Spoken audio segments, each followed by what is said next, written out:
پورے سورہ نور کی شروعات اللہ تعالیٰ نے یوں فرمایا، سورۃ انزلناها وفرضناها وانزلنا فيها آیات بینات لعلکم تذکرون الزانیۃ والزانی فاجلدوا کل واحد منہما 100 جلدہ ولا تأخذکم بہما رأفۃ فی دین اللہ ان کنتم تؤمنون باللہ والیوم الآخر وَلْيَشْهَدْ عَذَابَهُمَا طَائِفَةٌ مِّنَ الْمُؤْمِنِينَ۔ پوری آیت ہے، اللہ تعالیٰ فرماتا ہے زنا جس نے کیا، زنا کیا ہے؟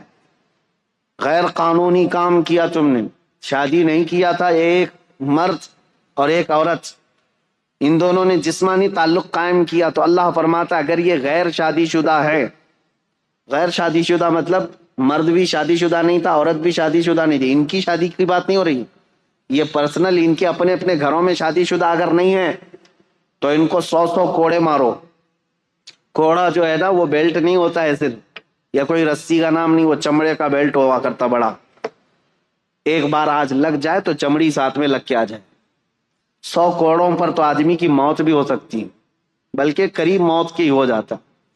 اور اگر شادی شدہ ہے تو کہا گیا کہ پتھروں سے اس کو ہلاک کر دیا جائے گا، سنسار۔ اس کو لوگ مذاق میں لیتے، آج وہ لوگ یہ کہتے ہیں اتنا خطرناک کہ کسی کو مار دیا جائے گا۔ ہم نے ان سے پوچھا جن کی بیٹیوں کا ریپ ہوا ہے، ان سے پوچھو معلوم کرو، تو وہ کہتے ہیں نہیں، جو ریپسٹ ہے وہ اگر ہمارے ہاتھ میں آ جائے تو اس کو جلا دیں، اس کو کاٹ دیں، اس کو مار دیں گے ہم۔ یہی فرق ہے تمہارے میں، اسلام ہر بیٹی کو اپنی بیٹی کی عزت دیتا ہے، ریپسٹ کو یہ جو دردناک سزا دی گئی زانی کو، قرآن کی ترتیب سنیے، صرف اتنا ہی نہیں ہے کہ ان کو رجم کیا جائے گا یا کوڑے مارے جائیں گے، بلکہ اللہ تعالیٰ فرماتا ہے وَلَا تَأْخُذْكُمْ بِمَا رَأْفَةٌ فِي دِينِ اللَّهِ، ان دونوں کے بارے میں اللہ کے دین میں کے معاملات میں ذرا برابر بھی نرمی مت کرنا، اللہ کا حکم ہے یہ۔ اور پھر اس کے آگے تیسرا حکم یہ ہے وَلْيَشْهَدْ عَذَابَهُمَا طَائِفَةٌ مِّنَ الْمُؤْمِنِينَ، ایسا نہیں کہ تنہائی میں کہیں کسی روم میں لے جا کر کے مار دو ان دونوں کو، اللہ فرما رہا ہے ان کی سزا پر سارے مومنوں کو جمع کرو، سب کے سامنے سزا ہوگی۔ یہ سزا اتنی دردناک ہوتی ہے میرے عزیزوں کہ انسان سوچنے سے بھی کانپنے لگ جاتا ہے۔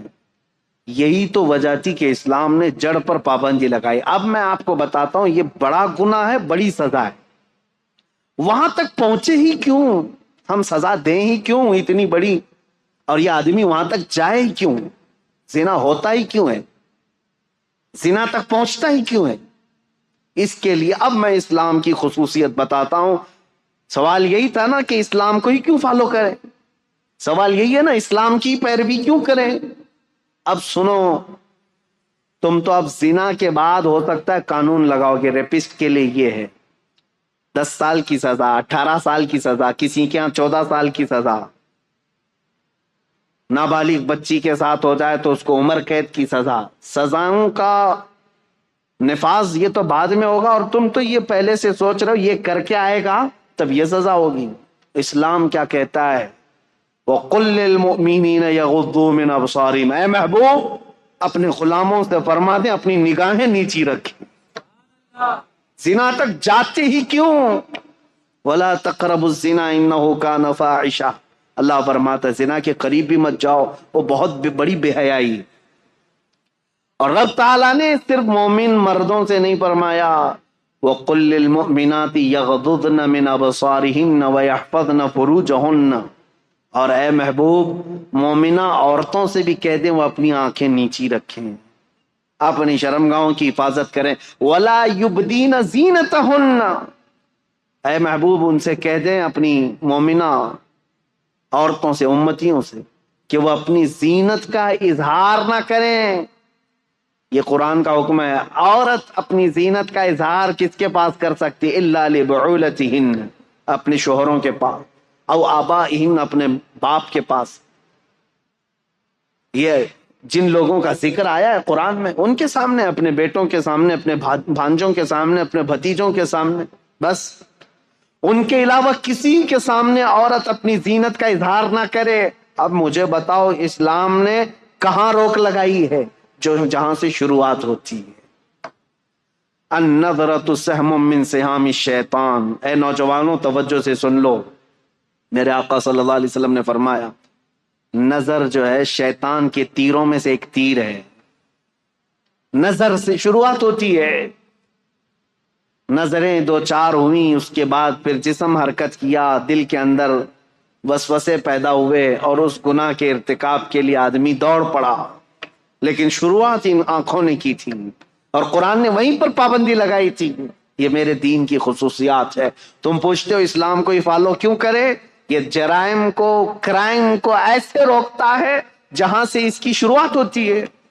جہاں چشمہ پھوٹنے والا ہے وہیں پر بند باندھ دو. پانی بہ جانے کے بعد گٹر بند کرنے سے کچھ نہیں ہونا. جہاں سے سوتا پھوٹا ہے اسی کو روکنا ہے. اسلام وہاں پر بند باندھتا ہے. نظروں کو نیچی رکھو. چوری پھر بھی گھٹتی نہیں آج. چوری کا آپ یہ دیکھیں ریشو تو کم نہیں ہوا ہے، بڑھتا ہی جا رہا ہے. چوروں سے کیسے چھٹکارا حاصل کریں؟ اسلام نے اس کے لیے بھی حل بتایا. چور جو چوری کرتا ہے ضرورت کے تحت ہوتا ہے. شروع میں ایسا ہی ہوتا ہے کہ اس کو غربت چوری پر لے آتی ہے، اس کی ضرورت جو ہے چوری پر لے آتی ہے. یا تو گھر میں کوئی چیز کی کمی. شروع کی بات، پیشہ ور چور کی بات الگ ہے. جس کا پیشہ بن گیا، عادت بن گئی، وہ بعد میں ہوتا ہے. لیکن سٹارٹنگ چور کیسے کرتا ہے؟ اس کی ضرورت اسے چوری پر لاتی. اسلام نے اس کے لیے سب سے پہلے سزا مقرر نہیں فرمائی، بلکہ پہلے سارے مسلمانوں پر زکوٰۃ کا نظام نافذ کیا. زکوٰۃ کا نظام ایسا نافذ کیا، امپلیمنٹ کیا ہے کہ تم میں سے ہر کوئی اپنے مال کا 2.5% نکالے. اگر صحیح معنوں میں مسلمانوں کا مال جس طرح بیت المال میں جمع ہوتا تھا نکل جاتا اور جو جو ضرورت مند ہوتا اس کے گھر پر یہ مال پہنچتا، تو چوری پر ہاتھ کاٹنے کی سزا ہے اسلام میں. ہاتھ کاٹنا بعد میں ہوتا، چوری کرنا بعد میں ہوتا. جب اس کی ضرورت پوری ہو رہی ہوتی تو چوری کا خیال بھی دل میں نہیں آتا. ابتدا یہاں سے. آج یہ طوائف کے اڈے جو چلنے لگ گئے، ان کو بھی باضابطہ لائسنس ملتا ہے. جسموں کو بیچنے والی عورتیں، بار میں کام کرنے والی عورتیں، کیا یہ انسان نہیں ہے؟ ان کے جسموں کے ساتھ ہر کوئی کھیلتا ہے اور ان کو اپنی بستر کی زینت بنا لیتا ہے آسانی سے. کیا یہ عورت نہیں ہے؟ عورت ہے. یہ کسی کی بیٹی ہے یا کسی کی بہن ہے. لیکن یہ بازار میں کیوں آئی؟ بازار میں ان کو کون لے کر کے آیا؟ ہو سکتا ہے کچھ مجبوراً یا ظلم و زبردستی کے ساتھ لائی گئی ہوں گی، لیکن موسٹلی اس میں غربت اور ضرورت نے ان کو وہاں تک پہنچایا یا پھر شہوت نے وہاں تک پہنچایا. یہیں پر میں آج آپ کو بتاتا ہوں اسلام میں تعدد ازواج کا مسئلہ کیوں رکھا گیا. ایک سے زیادہ بیویاں کرنے کی اجازت کیوں دی گئی؟ اگر میں یہ بھی ریشو بتاؤں، پرسنٹیج بتاؤں، تو آپ جا کر کے مطالعہ کر کے دیکھ لینا. امریکہ میں آج کی تعداد میں مردوں سے 70 لاکھ عورتیں زیادہ ہیں. یو کے میں 40 لاکھ کے قریب مردوں سے عورتیں زیادہ ہیں. تعداد کاؤنٹنگ کی بات کر رہا ہوں، مردم شماری میں. رشیا میں بھی تقریباً 50 سے 60 لاکھ کے قریب عورتیں زیادہ ہیں. موسٹلی پوری دنیا میں اگر عورتوں کی تعداد اور مردوں کی تعداد کو کاؤنٹ کیا جائے تو اس میں عورتوں کی تعداد کئی لاکھ گنا زیادہ ہے. یہ جو بھونکتے رہتے ہیں اسلام 4 بیویاں کرنے کی اجازت دیا، اب یہ سول کوڈ ان کو اسی لیے سب سے زیادہ وہ ہے. ہندوؤں کے لیے قانون بنا ہوا ہے یہاں پہ کہ وہ ایک سے زیادہ شادی نہیں کر سکتے. ہندو میرج ایکٹ کے اندر دوسری شادی کرنا ان کے لیے غیر قانونی ہے. اور مسلمانوں کے لیے مسلم میرج ایکٹ کے اندر ہے کہ وہ دوسری شادی کر سکتا ہے. ہمارے یہاں اجازت تھی. میرے عزیزو یہ زور زبردستی نہیں. جب لا بن رہے تھے انڈیا کے تب یہ دونوں کے دھرم کو سامنے رکھ کر کے ہی بنایا گیا تھا. ہندوؤں کے بھی بڑے بڑے لوگوں سے یہ پوچھا گیا تھا کہ تمہارے اندر یہ پروویژن ہونا چاہیے کہ دوسری کرنے کی. نہ نہ نہ نہ نہ، یہ تو پاپ ہے. تو ٹھیک ہے پاپ ہے تو قانون بنا کر کے رکھا گیا کہ دوسری شادی اس میں نہیں ہونا چاہیے. مسلمانوں میں نہیں جائز ہے. 4 تک کی اجازت ہے، کھلا رکھا گیا، اوپن رکھا گیا۔ ایک رپورٹ ہمارے پاس یہ بھی ہے 71 سے لے کر 91 تک، 1971 سے 1991 تک کی، یہ 20 سال کی رپورٹ کے اندر ہندوستان میں سروے کی ہوئی ایک رپورٹ موجود ہے جس میں ڈبل شادی کرنے والوں کی تعداد سب سے زیادہ ہندوؤں کی ہے، جبکہ انلیگل ہے۔ ٹھیک ہے، میں ابھی آتا ہوں، ہمارے یہاں لیگل ہے۔ سول کوڈ اسی لیے لانا چاہ رہے ہیں بیچارے کہ ان کو ایک سے زیادہ نہیں کرنا پڑتا۔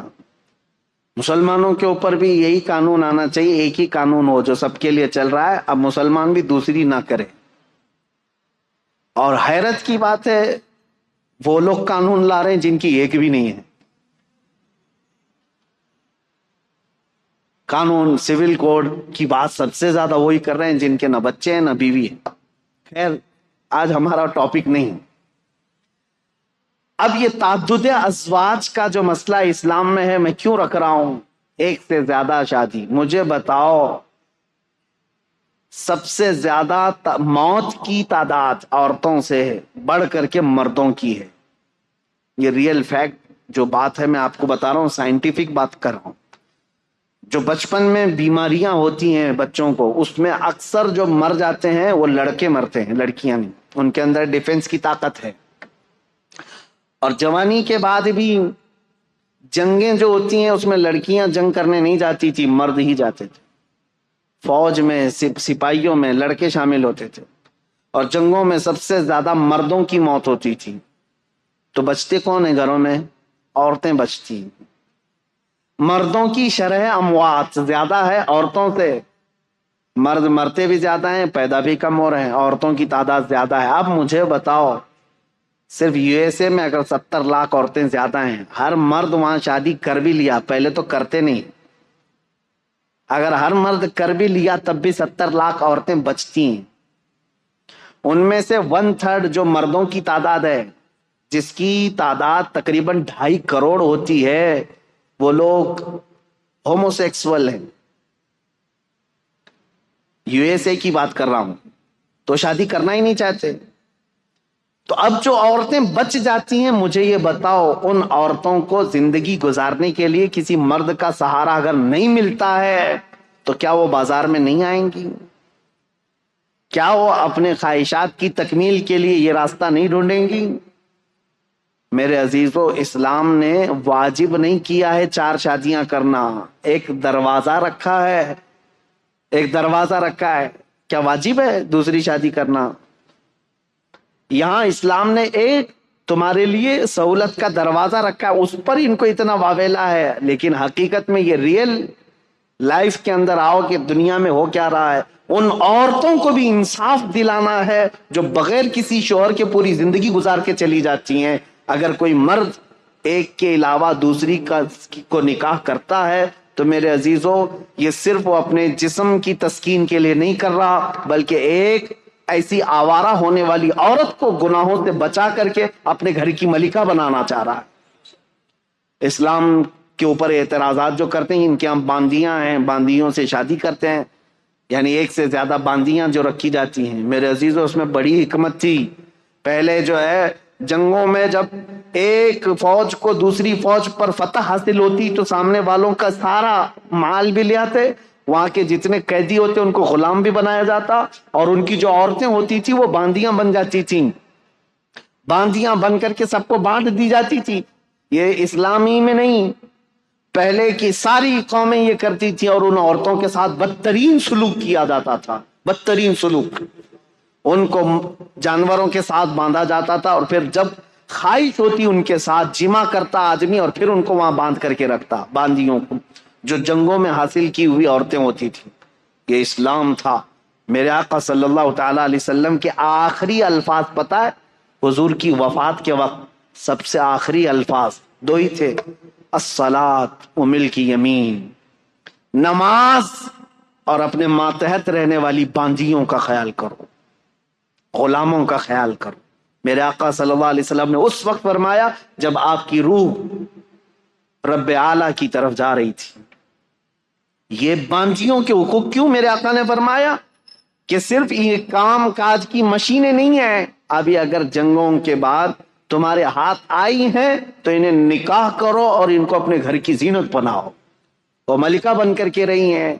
ایک دو نہیں، ہزاروں تاریخ اسلام میں موجود ہیں جو صحابہ کے نکاح میں آئیں اور ان سے اولاد بھی ہوئیں، ان سے بڑے بڑے فقیہ اور محدث بھی پیدا ہوئے.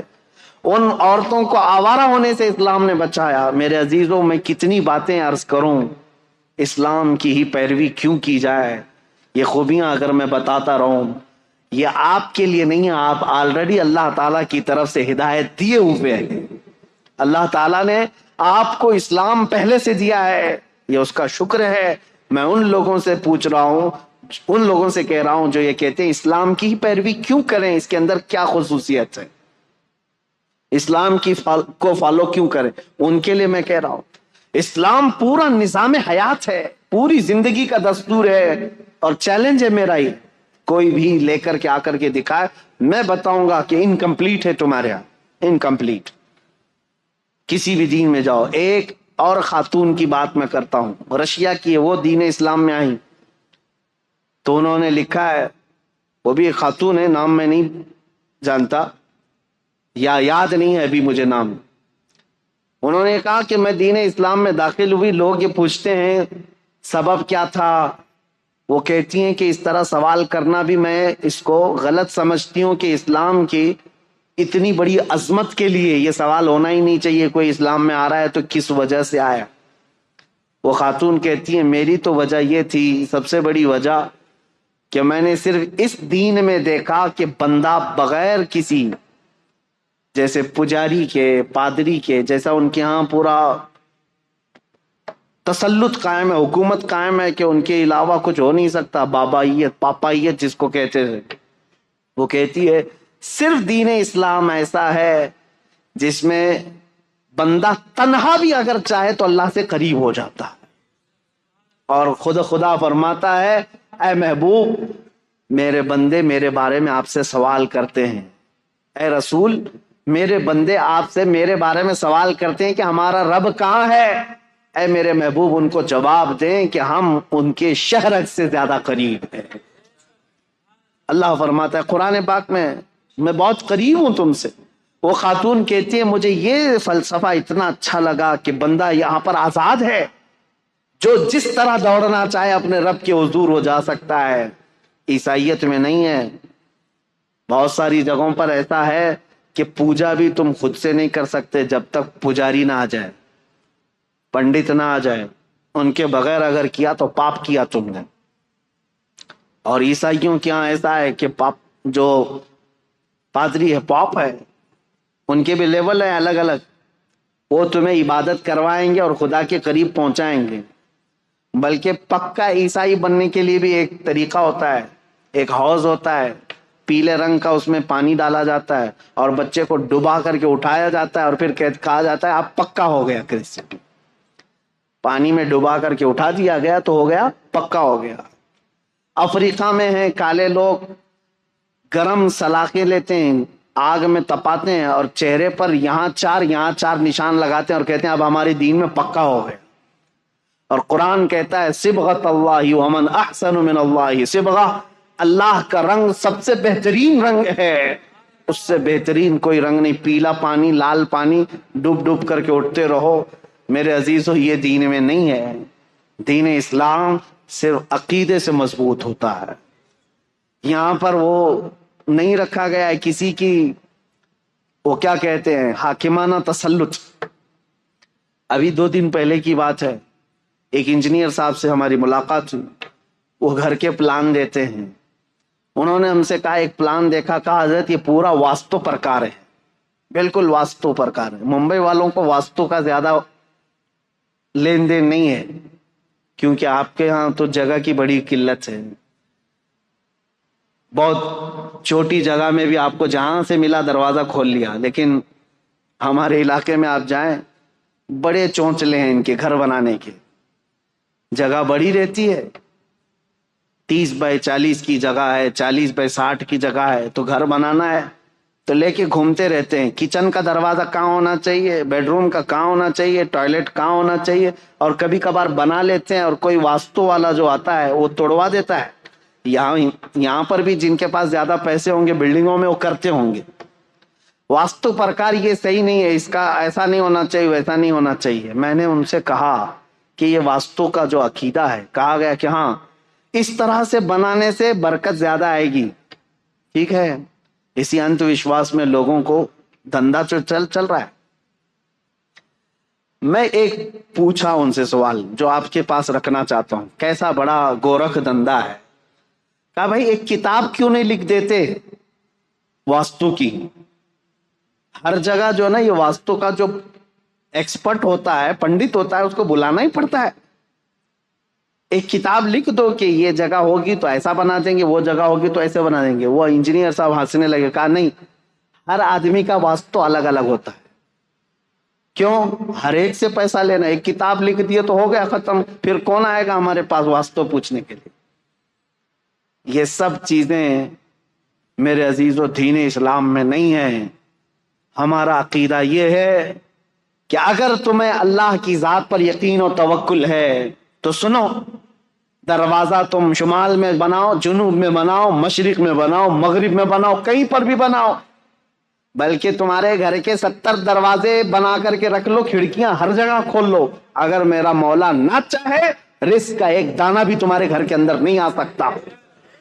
ما یفتح اللہ للناس من رحمت فلا ممسک لہ وما یمسک فلا مرسل لہ، سورہ فاطر کی آیت ہے۔ اور پھر اللہ کی ذات پر توکل ہے، اور تم اگر کسی گھر کے اندر 70 دروازوں سے اندر بند ہو کر کے بھی بیٹھو، میرا مولا پہنچانا چاہے تو رزق وہاں پر بھی پہنچائے۔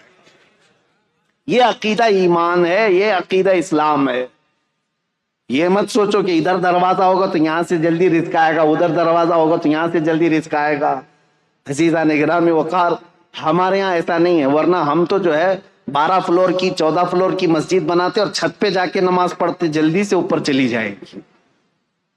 ہمارا یہ عقیدہ نہیں ہے۔ ہم خاک پر بھی سجدہ کریں، دل اگر جھک گیا ہے تو مولا اس کو بھی قبول فرمائے، اور اگر تمہارا دل جھکتا نہیں، یقین نہیں ہے اللہ کی ذات پر، تو آسمانوں میں اڑ کر کے بھی پڑھو، تمہارے منہ پر مار دی جائے گی۔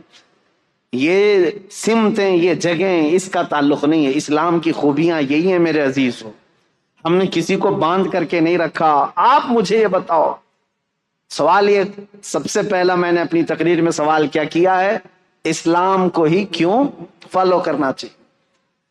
یہ سوال اگر غیروں کی طرف سے ہے، یعنی جو اسلام میں نہیں ہے، دلت لوگوں کو کرنا چاہیے سلام یہ سوال، تو میں ان کو اچھی طرح سے بتاتا ہوں۔ جو آج ہمارے ہندوستان میں ایک طبقہ ہے، ہندوؤں میں کاسٹ کیے گئے ہیں، اور برہمن، چھتریہ، اور پھر شودر ہے، ویشیہ، یہ سب جو ہے نا الگ الگ قسمیں کی گئی ہیں، اور لوگوں میں یہ بٹھایا گیا ہے جو برہمن ہیں وہ بھگوان کے، برہما کے سر سے پیدا کیے گئے ہیں، اور باقی قومیں الگ، کوئی چھاتی سے پیدا کیا، کوئی بازوؤں سے، اور جو شودر ہیں، دلت ہیں، وہ پیروں سے پیدا کیے گئے ہیں۔ منوسمرتی میں تو صاف یہ لکھا ہوا ہے کہ اگر کسی برہمن نے گیتا کے شلوک کسی دلت آدمی کو سکھا دیا تو وہ اس کے ساتھ دوزخ میں جل جائے گا، جہاں پر بھی ہوگی ان کی نرک، وہاں وہ برہمن بھی جلے گا۔ دلت کو اگر سکھا بھی دیا ایک شلوک، کس کا؟ گیتا کا، کیونکہ چنڈال اس کو کہتے ہیں، یہ بار بار ہم سے کہتے ہیں، قرآن کہتا ہے انما المشرکون نجس، قرآن میں کہا گیا مشرک نجس ہیں۔ منوسمرتی اٹھا کر کے دیکھو گے تو آپ کو پتا چلے گا جگہ جگہ دلت لوگوں کو چنڈال چنڈال ہی کہا گیا۔ چنڈال چور کو کہتے ہیں، اور جتنے دلت ہیں سب چور، منوسمرتی کے قانون کے حساب سے۔ وہ بیچارے آج ان بھکت بنے ہوئے ان کے پیچھے گھوم رہے ہیں، ان کو پتا نہیں ہے تم کو چنڈال سمجھتے، چنڈال۔ اور اس کے بعد یہ جو بھید بھاؤ ہے، چنڈال کو اگر ایک شلوک گیتا کا سکھا دیا تو کیا ہے؟ نرک میں جل جائے گا۔ کون؟ برہمن جل جائے گا۔ اور میرا نبی کہتا ہے تم نے اگر کسی کو ایک آیت بھی سکھائی، ساتھ میں جنت جاؤ۔ خیرکم من تعلم القرآن وعلمہ، میرے آقا فرماتے ہیں تم میں سب سے بہترین آدمی وہ ہے جو قرآن سیکھے اور دوسرے کو سکھا دے۔ یہاں بھید بھاؤ نہیں رکھا گیا، یہ نہیں کہا گیا چنڈال کو نہیں سکھاؤ گے۔ ہمارے ہاں کسان کا کام کرنے والا، کھیتی باڑی کرنے والا ایک عام کسان کا بیٹا بھی اگر حافظ قرآن ہو تو بڑے بڑے امیروں کا بھی امام بن سکتا ہے۔ مصلی اس کا حق ہے۔ ہم اس کی ذات پات کو نہیں دیکھتے کہ تو خان ہے کہ پٹھان ہے کہ شیخ ہے، کیا ہے۔ مصلی پر امام کو ہم یہ کہہ کر کے نہیں بڑھاتے، ہم مصلی پر جس کو بڑھاتے ہیں یہ دیکھ کر کے کہ تو میرے مصطفیٰ کی کتنی سنتوں پر عمل کرتا ہے۔ قرآن سب کے لیے عام رکھا گیا ہے۔ میرے عزیزو، ان سے میں کہتا ہوں، آپ یہ کہہ رہے نا کیوں اسلام ہی، کیوں اسلام کو فالو، ایک ہی سوال پر میں آ گیا ہوں، حالانکہ مجھے ابھی تاریخ اسلام بتانی تھی۔ سب سے پہلا سوال یہی تھا کہ اسلام کو ہی فالو کیوں کریں۔ صاف سی بات ہے، آپ یہ بھید بھاؤ کو ختم کرنے والی چیزیں لے کر، ہاں کچھ لوگ کہتے ہیں آپ کے یہاں بھی ہیں برادریاں ہیں، میں کہتا ہوں ہزار ہمارے یہاں شرابی ہوں، جوے باز ہوں، چور ہوں، برادریوں میں فرق کرنے والے لوگ ہوں، میں ان کو یہ نہیں کہتا کہ وہ اسلامی قانون پر عمل کر رہے ہیں، یہ ان کا اپنا بنایا ہوا طریقہ ہے، بدعتیں ہیں، ورنہ میرے آقا صلی اللہ تعالی علیہ وسلم کا جو دین ہے وہ ان سب چیزوں سے پاک ہے۔ اس لیے میں مسلمانوں سے کہتا ہوں، خاص طور پر ہمارے شمال ہند میں اتر پردیش، بہار اور بنگال، اس طرف جو ہے یہ برادریوں کا تعصب اتنا زیادہ ہے، یہ انصاری ہے، یہ جولا ہے، یہ خان ہے، یہ پٹھان ہے، یہ شاہ ہے، یہ شیخ ہے، یہ منصوری ہے، انصاری ہے، نہ جانے کتنی چیزیں بنا کر کے رکھا ہے۔ ٹھیک ہے، خاندان تعارف کے لیے تھا، ایک دوسرے کو پہچاننے کے لیے قبائل بنے گئے تھے، لیکن یہاں تو ایک دوسرے کو جھگڑا کرنے کے لیے، ایک دوسرے کو نیچا دکھانے کے لیے ہے۔ میں ایک علاقے میں پروگرام کر کے ابھی آیا ہوں، حج سے پہلے کی بات ہے، میں نام نہیں بتاتا، اس پورے علاقے میں ایسا ہے، انصاریوں کا ایک گٹ ایک محلے میں رہتا ہے، مسلمان ہیں سارے، ایک برادری ہے، اور پھر ابھی قریب کی بات ہے کہ کوئی الیکشن کے لیے کھڑا ہو گیا، پٹھان تھا، خان تھا، سارے انصاریوں نے مل کر کے ہرایا، کہا ہندو جیتے گا چلے گا لیکن پٹھان نہیں۔ نعوذ باللہ من ذالک۔ میں نے پوچھا کہ وہ جو خان صاحب کھڑے تھے، مجھے اس سے لینا دینا نہیں ہے کہ کون جیتتا ہے کون ہارتا ہے، لیکن میں کہہ رہا ہوں یہ تعصب کیوں آیا؟ میں نے کہا کیا وہ بدعقیدہ تھے؟ کہا نہیں، بدعقیدہ تو ہمارے محلے میں ہے ہی نہیں، وہ بھی مسلک اعلیٰ حضرت والا، ہم بھی مسلک اعلیٰ۔ میں نے کہا یہ تعصب کہاں سے آیا؟ کہا نہیں، اگر وہ آتے تو ہم کو مارتے، تم لوگ کم ذات والے لوگ۔ نعوذ باللہ من ذالک۔ یہ تمام چیزیں ان لوگوں سے تمہارے درمیان آئی ہیں جن کے ساتھ آج اٹھک بیٹھک ہو رہی ہے،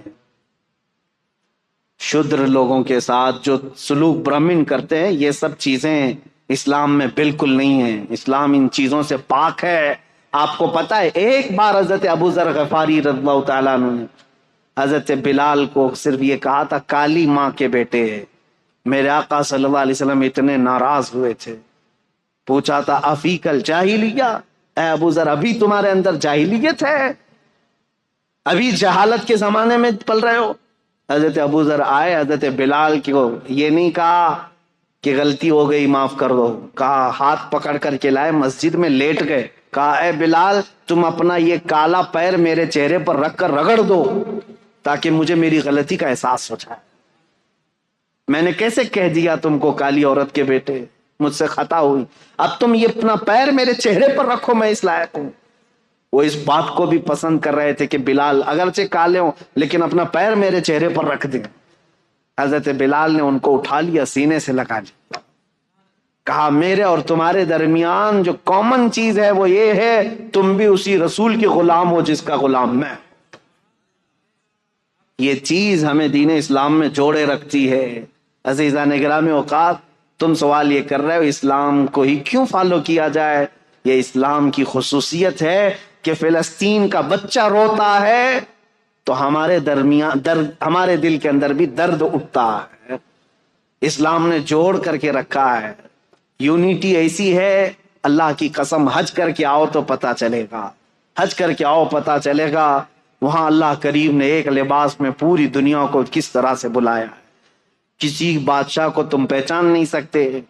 ابھی پچھلے سال کی بات میں 2022 میں افریقہ کا ایک ملک ہے، چھوٹا سا ملک ہے، وہاں کا پریزیڈنٹ آیا تھا، اور ہر پریزیڈنٹ کو ایک پروٹوکول دیا جاتا ہے سعودی گورنمنٹ کی طرف سے، اس کو کچھ فوجی دیے جاتے ہیں، گاڑی اسپیشل ہوتی ہے، ان کے ٹینٹ الگ لگتے ہیں، لیکن اس نے ساری چیزوں کو قطعاً منع کیا تھا، کہا تھا کہ میں جس طرح میری کنٹری کے لوگ حج کے لیے جا رہے ہیں میں ویسی حج پہ جاؤں۔ اور اس کی ایک فوٹو وائرل بھی ہوئی تھی، مینا کے روڈ پر وہ بغیر بستر کے ہاتھ کا تکیہ بنا کر سو رہا تھا، اپنے ملک کا بادشاہ ہے۔ 1 سال پہلے کی بات دیکھا ہم نے، اور پھر یہ احساس ہوا اللہ کریم نے اسلام میں یہ خصوصیت رکھی ہے۔ حضرت عمر فاروق رضی اللہ تعالیٰ عنہ بھی وہی کھاتے تھے، حضرت ابو بکر بھی وہی کھاتے تھے جو مدینے کے عام لوگ کھایا کرتے تھے۔ عزیزان گرامی اوقات، اسلام ہی کیوں، اس کی خصوصیات ہیں۔ میں لوگوں سے یہ کہوں گا، مسلمانوں کے بعد عمل کو دیکھ کر کے تم یہ جج مت کرنا کہ اسلام کیسا ہے۔ تم کو چاہیے کہ اسلام کو پڑھو اور اس کے بعد اسلام میں آؤ۔ میں سب کو دعوت دے رہا ہوں، RSS والوں کو بھی دعوت ہے، کھلی دعوت ہے، آخری سانس تک یہ دعوت ہے، کیونکہ اچھائی کی دعوت تو دینا ہے نا۔ کسی کو ڈر لگتا ہے تو جائے، اچھائی کی دعوت ہے، میرے نبی پاک صلی اللہ تعالیٰ علیہ وسلم کا دین ہے۔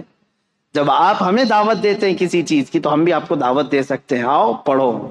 لوگوں کے عمل دیکھ کر کے جج مت کرنا کہ اسلام ایسا ہے ویسا ہے، لوگوں کے عمل سے نہیں، اسلام اپنی حقانیت سے چل رہا ہے۔